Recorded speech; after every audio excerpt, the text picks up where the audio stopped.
Директорот во оставка на Фондот за здравство Ден Дончев е главниот актер во двата аудио разговори и една видео снимка кои утрово беа објавени на каналот YouTube. Дека гласот на аудио снимките е на Ден Дончев, потврди и лидерот на СДСМ Зоран Заев. Околу содржината пак на видеото и аудио разговорите испливаа разни шпекулации и тврдења. Дел од порталите коментираа дека Дончев на видеото кое на YouTube е објавено под името Лепливи раце наводно зема подкуп. На снимката се гледа дека екс-директорот седи во просторија и непознато лице му дава нешто, а потоа тој го става во ташна. Инаку снимката е објавена без тон. Во другите две аудио снимки гласот за кој Заев потврди дека е Дончев го споменува името на адвокатот Филип Медарски, а дел од порталите посочуваа дека во овие аудио снимки станува збор за аферата со дијализниот центар Дијамет Македонија. Заев во одбрана на Дончев и Медарски објасни дека не станувало збор за Дијамет, туку наводно за Тотал ТВ. Медарски, знам дека е вклучен во предмет каде што е ангажиран од еден од собствениците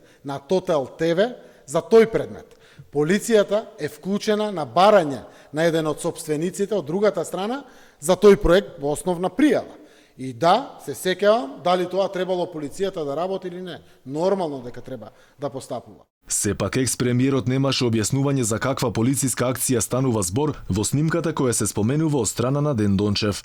Го ангажираа Медарски пред извесен период со цел најверојатно да имаат влијание кај премиерот. Шефот се согласи да им пуштиме полиција внатре влегоа и Медарски замоли дали може да се најде заеднички јазик. И јас се согласив од негова страна. Преку Медарски замолија да се сопре таквото, оти се сопре полиција за да се најде заеднички јазик. Премиерот сега Медарски моли со цел да се најде решение, се слуша во аудиото. Додека беше на функција за Ден Дончев во јавноста пукна аферата Рекет 2. Според опозицијската ВМРО ДПМН и поранешната собственичка на Дијамет, Дончев заедно со министерот за здравство Венко Филипче се обидел да ја попречи продажбата на компанијата на странскиот инвеститор Дијаверум од Шведска, со што сториле кривично дело злоупотреба на службената положба и овластување. Да видиш колку експлицитни писма им пишав јас, не Венко јас, беа предупредени за што сме сложни така што има игра со нив. Само прашањето е дали Заев сака да ја игра таа игра, се слуша меѓу другото во аудиото. Инаку Ден Дончев во мај годинава си поднесе оставка од директорската позиција на Фондот за здравство. Тој ги отфрли овие обвинувања, а оставката ја правдаше со лични причини.